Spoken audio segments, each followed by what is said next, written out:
Ayan, so magandang araw mga kababayan, and this is Divine PH, and medyo namamalat pa tayo, no?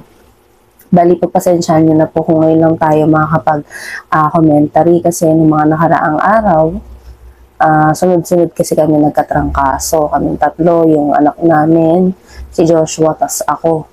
Tas nag-birthday din si Joshua no October 15. So medyo sinelebrate namin siya no with our family and friends. So yun mga kababayan, ngayong araw po gusto kong pag-usapan. Kasi sabi po nung ilan sa mga kritiko ng ating mahal na Pangulo, pakilamera daw talaga si First Lady Lisa Marcos. Napaka-pakilamera daw. Hindi ba kung bakit nila nasabi yan? Ito mga kababayan, na ipapapanood po ako sa inyo. Tawag na Bahay Pangulo na kamakailan ay sumailalim sa renovation. Kinangkulat ni Kenneth Pasyente. Hindi maipagkakaila na talaga namang busy ang schedule ni Pangulong Ferdinand R. Marcos Jr. sa araw-araw. Mula sa mga private meeting, pag-estima sa mga bisita sa Malacanang, pagpunta sa iba't ibang lugar sa bansa. Magtanong muna kung saan ba nagpapahinga ang punong ehekutibo at ang First Family. Yan ay walang iba kundi sa Bahay Pangulo. Ang ganda mga kababayan, no? Ay sumailalim sa renovation.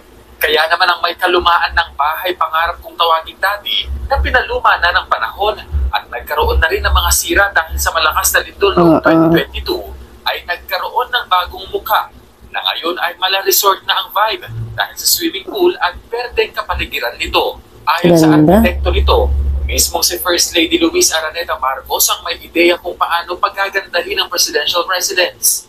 Ang gusto lang ni First Lady na sabi niya, Conan, I want you to make it feel like a resort. Kasi ayun din yung idea from the beginning. So the president can relax. Sabi niya, siyempre, pagdating ng presidente, pagod siya. Parang Totoo yan mga kababayan. That was the premise. Kaya naman pagpasok mo pa lang, sasalubong na sa iyo ang maaliwalas na sala. Mula dining area, kusina, banyo at iba pa, kita na ang pagbabago. Mayroon din guest villas at gym kung saan nag-e-ehersisyo ang Pangulo. Bagaman may modern touch ang presidential residence, hindi pa rin mawawala ang pagka-Pinoy sa disenyo nito, maging sa mga gamit na nakadisplay gaya ng mga obra ni Amor Solo. Ang dami palang artwork from ganda, no? Na isa nakatago lang ka. So they wanted to showcase, syempre. That's our national. Kumbaga pinapahalagaan talaga ni First Lady Lisa itong mga artworks po na naitambak lamang sa Malacanang ng mga nagdaang presidente, no? Tiyak rin daw natatagal ng mahabang panahon ang ginawang renovation para magamit pa ng mga susunod na pinuno ng bansa. Partikular na tinugunan ay ang problema nito sa engineering, lalo na noong panahon daw ni dating Pangulong Rodrigo Duterte ay umaabot sa tuhod nito ang baha. Tinaas namin yung elevation. So kahit na Wow, ang swerte po mga kababayan ng susunod na magiging presidente ng Pilipinas kung nagkataon. Hindi na idinitalye pa kung magkano ang nagastos sa pagre-renovate ng Bahay Pangulo. Pero naging maingat din daw sila sa pagbabudget at laging ikinukonsidera ang mga bagay na mas tipid.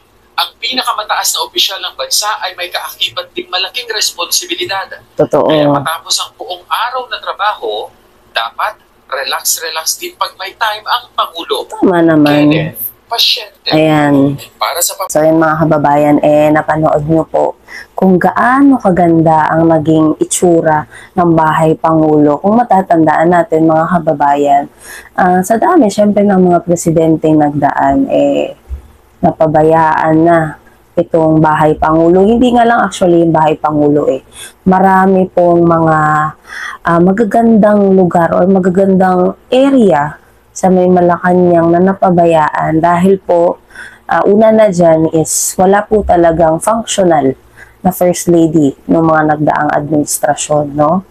So, ano-ano ba yung mga bahay or yung mga lugar sa Malacanang ang na-improve ng ating First Lady? Kasi sabi nila, bida-bida, pakilamera, nakikisawsaw ang ating First Lady. Pero mga kababayan, makikita nyo naman na napakalaki pong naitutulong ni F. Elisa hindi lamang po sa mga programa, sa mga proyekto ng administrasyon, no? Isa na rin po dyan yung pagde-develop ng mga museums, katulad ng Malacanang, syempre, yung Tios Mansion, ayan, Bahay Ugnayan, Goldberg Mansion, Malacanang, ayan. Marami na si F. Elisa actually na napagandang mga lugar, mga museums, no, na lubhang napabayaan ng mga previous, yung mga nagdaang presidente natin. Pero yun nga, isa sa pinaganda ni F. Elisa, yung mga museum dito sa Pilipinas. Kung matatandaan nyo, if I'm not mistaken, noong January or last year, January ata yan, this year, January. Kung matatandaan po ninyo, na-cover natin yung pagbubukas ng Malacanang, yung Bahay Ugnayan, Tios Mansion. Nakapag-cover po tayo doon, and nakita natin yung laking improvement, 'di ba? Mula nung pinukosan ni F. Elisa na pagandahin, na ayusin itong mga museum na to, at even the Malacanang na napabayaan na talaga ng mga nagdaang Pangulo. And ito nga po, bago lang, itong Bahay Pangulo na deserve ni President Bongbong, deserve naman talaga ni PBBM. Biruin nyo, napakalaki ng responsibilidad na hawak niyan araw-araw, mga kababayan. Yung mga pinupuntahan niyang meetings, yung mga inaatenan niyang meetings, yung mga events na pinupuntahan niya, ano ba naman yung umuwi ka sa bahay mo na malinis, maayos, presentable, nakaka-relax. Kasi yun naman yung kailangan natin after a tiring work. 'Di ba? Makauwi tayo sa ating bahay nang marirelax tayo, na magkakaroon tayo ng peace of mind. Kasi syempre, sandamakmak na trabaho ang ginagawa, ang inaatenan ni President Bongbong Marcos araw-araw. And syempre, bilang presidente, pinaka mataas na pinuno ng Pilipinas, dapat naman talaga, deserve naman talaga niya na nakapag-relax naman pagtapos ng nakakapagod na araw, no? And mga kababayan, napakaswerte ng susunod na presidente after ni PBBM kasi magagamit nila itong Bahay Pangulo, at saka kitang-kita naman dun sa structure ng bahay na hindi lang siya pinaganda, hindi lang basta pinatayo, hindi lang basta pinaayos, no? Yung katulad nung marinig nyo yung sinasabi noong previous admin daw, umaabot hanggang tuhod yung baha. Pinataasan yung area, yung parang nung ni-renovate, pinataasan, pinaka-flooring, para hindi na siya babahain. And yun nga mga kababayan, sabi ko nga sa inyo, ang swerte ng susunod na Pangulo na gagamit niyan, kasi kita naman natin sa structure ng bahay na tatagal talaga siya at mapapakinabangan talaga siya ng mga susunod pang magiging presidente. Ikaw ba naman magkaroon ka ng bisita? Kunyari may state visit, ang mga ibang foreign leaders bibisita sa Pilipinas. Yung bahay ng presidente, butas-butas, sira-sira, binabaha. Sino ba namang, di ba, paano ka mag-welcome ng mga bisita, ng mga leaders and possible investors kung yung mismong tahanan or tinitirahan mo, like the bahay ng Pangulo, sira. Hindi welcoming yung atake, yung Bahay Pangulo, di ba? So, napakagandang ideya, or buti na lang ang ating First Lady very functional, kahit na hindi sabihin na gawin, siya na mismo nagkukusa, 'di ba? Hindi lang naman silang magbe-benefit nito. Yung mga susunod na magiging presidente, makikinabang. At syempre, importante na presentable itong bahay kung saan nag-i-stay ang first family, lalo na pag tumanggap yan ng bisita. Di ba ang pangit naman, tatanggap ka ng bisita, sabi ko nga kanina, butas-butas, sira-sira, binabaha. Di ba? Hindi siya welcoming. Doon pa lang, mapapaisip na yung mga foreign leaders, yung mga investors. Pag nakita nila na ganito pala yung bahay or yung tinitirahan ng first family, ng presidente ng Pilipinas, hindi man lang mapaayos. Diba? Napakalaking impact po niyan at napakalaking bagay yan, syempre. Lalo na pag tumatanggap tayo ng mga bisita.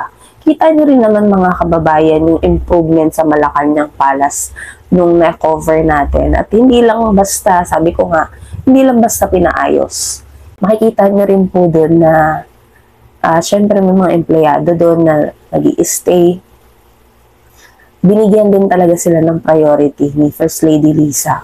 Kung matatandaan nyo, yung sleeping quarters ng mga employees ng Malacanang, grabe yung itsura. Parang hindi tulugan or whatsoever. Kung nakita nyo po yung previous video natin, nung na-cover natin yung Malacanang, makikita nyo po yung difference. Napakaganda.